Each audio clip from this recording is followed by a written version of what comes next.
இப்ப சத்யராஜியோடைய பொண்ணு வந்து பேசியிருந்தாங்க திவ்யா. கூட வாழணும் இல்ல. We can just live in each other's house.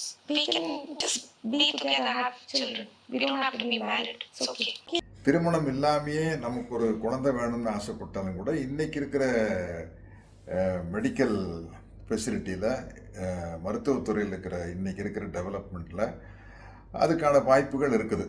ஒரு தனிநபருடைய விருப்பம் சார்ந்த விஷயந்தான் அப்படிங்கிறது என்னுடைய கருத்து. ஐயா கூட நானும் ஒத்து போகிறேன், உடன்பட்டு போகிறேன் அப்படின்னு தெரிவிச்சுக்கிறேன். மட்டப்பட்ட மேற்படிப்பு படிச்சிருப்பாங்க இல்லையா? நல்ல விஷயம். அவங்க சொன்னது, அவங்க வந்து நல்ல ஒரு சுய சிந்தனையாளராகவும் தெரியுது. நன்றாக சிந்திக்கக்கூடிய பெண் அவர். அவங்க சொன்னது சரிதான்ங்கிறேன் நான். அவங்க சொன்னது, அவருடைய தகப்பனார் சத்யராஜ் அவர்கள் சொன்னது இரண்டுமே சரிதான் அப்படின்னு நான் நினைக்கிறேன். ஏன் திருமணம் செய்து கொள்ள வேண்டும்? இது முதல்ல இப்ப சொல்றாங்க, இவங்க பேர் தெரியல, நீங்களும் சொல்லி எனக்கு. திவ்யா சொல்றாங்க. இப்ப பெரியார் சொன்னது தானே. அதாவது ஆணாதிக்க சமூகம் என்பது இருக்கு, இன்னைக்கு வரைக்கும் இருக்கு. ஆணாதிக்கம் என்பது ஒரு கொடிய ஆதிக்கம். முதலாளிகளின் ஆதிக்கம் போல, அதுக்கு முன்னாடி இருந்த நிலப்பிரபுக்களின் ஆதிக்கம் போல, பண்ணையார் ஆதிக்கம் போல, ஆணாதிக்கம் என்பதும் பெரிய ஆதிக்கம். அது ஒரு சமூக பிரிவு மக்கள் மீது இன்னொரு கும்பல் செலுத்துகின்ற ஆதிக்கம். இது வந்து ஆணாதிக்கம்ங்கிறது மன்னர் குடும்பத்திலும் இருக்கும், ஏழை எளிய குடும்பத்திலையும், கடைசி ஏழை குடும்பத்திலையும் இருக்கும். இது ஒரு கொடுமை தான். அது பெரியார் வந்து அதை கடுமையாக சாட வேண்டும்ங்கிறனால கடுமையாக பேசினார். ஆமா, கடுமையாக பேசினார். அது தவறு. கர்ப்பப்பையை எடுக்க வேண்டும் என்று சொன்னது தவறு என்பது என் கருத்து. ஆனா இப்படிலாம் இது வந்து அதான் பெரியார் அழகா சொல்லுவாங்கல்ல, அதிர்ச்சி வைத்தியம் கொடுத்தாருமே. அப்படி பண்ணாதான் பாதியாவது திருந்தும். உங்களுக்கு நீங்க இந்த பக்கம் ஒரு கம்பி நேரா இருந்தது, இந்த பக்கம் வளைஞ்சிருச்சுன்னா நேரா வளைச்சு நிறுத்த மாட்டீங்க, இந்த பக்கம் இன்னும் கொஞ்சம் வளைப்பீங்கல்ல, அப்பதான் நேரா வந்து அந்த மாதிரி பெரியார் செய்தார். அப்ப இவங்க சொல்றதை அப்படியே எடுத்துக்கலாம். பைபிள்ல சொல்லுவாங்கன்னு சொல்லுவாங்க, நானும் வாசிச்சிருக்கிறேன். திருமணம் என்பது என்ன, கர்த்தர் உருவாக்கியது. இங்கே தமிழ்ல சொல்லுவாங்கல்ல, சொர்க்கத்தில் நிச்சயிக்கப்படுவதுன்னு. அது சரி, திருமணம் என்பது மனிதகுலம் தோன்றியதிலிருந்தே திருமணம் இருக்குதா? அப்படிலாம் இல்லை இல்லை. எங்கெல்ஸ், மார்க்சினுடைய தோழர் இருக்கார்ல, கார்ல் மார்க்சினுடைய தோழர் ஃப்ரெட்ரிக் எங்கெல்ஸ், மேதை. மார்க்ஸ் மாதிரி அவர் பெரிய மேதை. அவர் ஒரு புத்தகத்துல குறிப்பிடுறார், குடும்பம், தனிச்சொத்து, அரசு ஆகியவற்றின் தோற்றம் அப்படிங்கிற புத்தகத்துல அவர் ரொம்ப அழகா எழுதுறார். மனிதர்கள் ஒரு கட்டத்தில், ஒரு காலகட்டத்தில் இனக்குழு அல்லது கன சமூகம்னு சொல்றதுபடி வாழ்ந்தாங்க. அப்போ ஒரு 50-57 பெண்கள் இருப்பாங்க, கிட்டத்தட்ட 57-58 60 ஆண்கள் இருப்பாங்க. இந்த பெண்கள் எல்லோரும், இந்த ஆண்கள் எல்லோருக்கும் கணவன் மனைவி. இப்படி மனிதகுலம், இந்தியாவில் இருப்பவர்கள், இலங்கையில் இருப்பவர்கள், இந்தோனேஷியாவில் இருப்பவர்கள், ஜெர்மனியில் இருப்பவர்கள், அமெரிக்காவில் இருப்பவர்கள், அர்ஜென்டினாவில் இருப்பவர்கள், ருஷ்யாவில் இருப்பவர்கள், சீனாவில், எல்லாருமே இப்படி வாழ்ந்த மனித கூட்டங்களில் இருந்து வந்தவர்கள் தான் நாம் எல்லோரும். அப்ப இப்போதைய கற்பு அப்படிங்கிறதுல பார்க்க கூடாது. அதை பார்க்கலாம், எப்ப பார்க்கணும், எவ்வளவு பார்க்கணும்னு இருக்கு. அப்ப அப்படி இருந்த பிறகு முதலில் ஒரு தடை வந்திருக்குது. தலைமுறை வந்து உடலுறவு கொள்வது தடுக்கப்பட்டது. இளைய தலைமுறை, நடுத்தர தலைமுறை, மூத்த தலைமுறைனா தலைமுறைக்கு கடந்து உடலுறவு கொள்ளக்கூடாது. முதல் தடை அப்படி வந்தது. அதற்கு பிறகு இப்போவும் பல சமூகங்கள்ல இந்துக்கள்னு சொல்ற பல்வேறு சாதி சமூகங்கள் இருக்காங்கல்ல, அவங்க அத்தை மகளை கல்யாணம் பண்ணுவாங்க, மாமா மகளை கல்யாணம் பண்ணுவாங்க.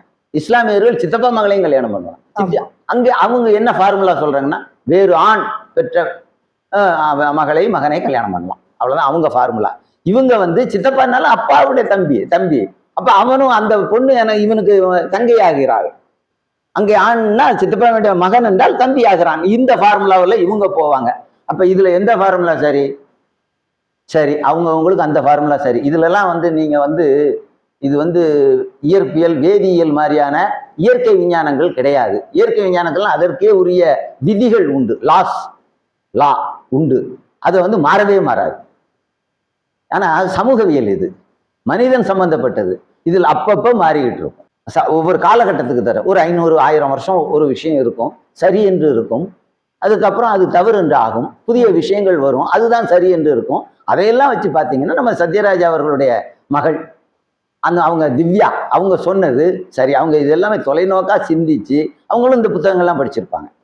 நான் சொல்ற புத்தகங்கள் இன்னும் பல்வேறு புத்தகங்கள் இருக்கு, அதெல்லாம் படிச்சுட்டு தான் அவங்களும் சொல்றாங்க. இதுல வந்து கோவப்படுறதுக்கு நீங்க சொன்னீங்க பயங்கர கண்டனம் பண்றதுக்கு என்ன இருக்கு? நீங்கள் அப்படி இருங்கள். இப்பொழுது பலர் அப்படி திவ்யா சொல்றது மாதிரி வந்தால் உங்களுக்கு என்ன கஷ்டம்? உங்க வீட்டுல வந்து கதவை தட்ட போறது இல்லை. நீங்கள் கல்யாணம் பண்ணிக்கங்க, குழந்தை பெற்றுக்கங்க, அப்படியே போங்க. இவங்க இப்படியே போட்டோம், உங்களுக்கு என்ன கஷ்டம்? அப்போ கண்டனம் தெரிவிப்பதற்கோ வசைபாடுவதற்கோ எதுவும் இல்லை, அது நியாயமற்றது. கண்டனம் தெரிவிப்பது நியாயமற்றது. இவங்க சொல்லுவதுதான் நாளைய உலகுக்கு வரப்போகிறது. உங்கள் ஊருக்கும் நாளைக்கு வரும். கண்டனம் தெரிவிக்கிறாங்கல்ல, அவங்க ஊருக்கும் நாளைக்கு வரும். உலகம் முழுக்க இது வரும். திருமணம் என்பது ஒரு காலகட்டத்தில் தான் வந்தது. எல்லாரும் சொல்லுவாங்க ஒருவனுக்கு ஒருத்தின்னு. அது துல்லியமா சொல்ல, ஒருத்திக்கு ஒருவன் என்கிற இந்த குடும்ப முறை என்பது, குடும்ப அமைப்பு என்பது, குடும்பம் என்கிற ஒருத்திக்கு ஒருவன் என்கிற குடும்ப நிறுவனம் என்பது காலகாலத்துக்கும் இருந்ததில்லை. ஒரு கட்டத்தில் வந்தது, ஒரு கட்டத்தில் போயே ஆக வேண்டும். எல்லாவற்றுக்கும் ஒரு வரலாறு இருக்கிறது. எல்லாவற்றுக்கும், பூமிக்கும் ஒரு வரலாறு இருக்கிறது, சூரியனுக்கும் ஒரு வரலாறு இருக்கிறது. ஒரு காலத்தில் சூரியன் தோன்றியது, ஒரு காலத்தில் வளர்ச்சி அடைந்தது, ஒரு காலத்தில் சூரியன் இல்லாமல் போய்விடும். எங்க போறீங்க? அப்ப ஒரு காலத்தில் பூமி தோன்றியது, அதற்கு முன்னால் பூமி இல்லை. ஒரு காலத்தில் பூமி தோன்றியது, அப்படியே அது அதற்கு ஒரு காலகட்டம் வாழ்க்கை உண்டு. இன்னும் ஒரு 400 கோடி வருஷமா ஏதோ சொல்றாங்க, இல்லை 300 கோடி வருஷம். ஏற்கனவே 460 கோடி வருஷம் ஆகுதுங்கிறாங்க பூமி. இது இன்னும் 300 சொச்சம் கோடி வருஷம் இருக்கும். அதற்கு பிறகு பூமி இல்லாமல் போய்விடும். அப்ப எல்லாவற்றுக்கும் ஒரு தோற்றம் உண்டு, அதற்கு முன்னால் இல்லை. ஒரு தோற்றம் உண்டு, ஒரு வாழ்க்கை காலம் உண்டு, அதற்கு பிறகு முடிவு உண்டு, அதற்கு பின்னாலும் இல்லை. இது சமூகவியலுக்கும் இந்த விதி பொருந்தும். அப்படி பார்க்கணும். நாம ஆத்திரப்படுவதிலையோ உணர்ச்சி வசப்படுவதிலையோ அவங்கள வசைப்பாடுவதிலையோ பிரச்சனை தீராது. நிதானமாக பார்த்தால் எல்லாவற்றுக்கும் ஒரு தோற்றம் உண்டு. திருமணம் என்கிற நிறுவனம் சமூகத்தில் உலகம் முழுக்க இருக்கு. வந்தது, இவ்வளவு நாள் இருந்தது, இருந்து கொண்டிருக்கிறது, காலாகாலத்துக்கும் இருக்காது. என்றோ ஒரு நாள் போய்விடும். அது 50 வருஷம் இல்லை 100 வருஷம், 100 வருஷத்தில் போய்விடும். போகட்டுமே. இதை பத்தி எங்கெல்ஸ் எழுதுறாரு, அவ்வளவு அற்புதமா எழுதுறாரு. மனித குலம் தனக்கு என்ன மாதிரியான சமூக அமைப்பு, குடும்ப அமைப்பு தேவையோ அதை ஏற்படுத்தி கொள்ளும். இப்போது கணவன் மனைவி அவர்கள் பெற்றெடுக்கின்ற குழந்தைகள்னு இருக்கு. இது இல்லாமல் போகும்னா எல்லாரும் பதறாங்க. இப்ப எனக்கே அது இப்ப ஈஸியா நடந்துருமா, எளிதாக நடந்து விடுமா? நடக்காதே. ஏன்னா பாச பிணைப்பு நானும் பார்க்கிறேன். நானும் இந்த காலத்தின் மனிதன் தானே. 20ஆம் நூற்றாண்டின் பிற்பகுதியில் பிறந்து 21ஆம் நூற்றாண்டில் 26 வருஷம் நான் வாழ்ந்துகிட்டு இருக்கிறேன். அப்ப எனக்கே அண்ணன் தம்பி பாசம், அம்மா மகன் பாசம், அம்மா மகள் பாசம், அப்பா மகள் பாசம் நான் பார்க்கிறேன், இருக்குல்ல. இப்ப அதே மாதிரி நண்பர்கள் பாசம், காதலர்கள் பாசம், நேசம் எல்லாம் இருக்கும். இது எப்படி இல்லைன்னு போகும்? இல்லைன்னு போகும்னு நினைக்கிறதே ஒரு பற்றாக்குறை, புரிதல் பற்றாக்குறை. வேறு வடிவம் எடுக்கும்னு நினைக்கணும். இல்லாமல் போகாது, வேறு வடிவம் எடுக்கும். அப்படித்தான் இருக்க முடியும். மானுடம் அழிந்து போவதும் இல்லை.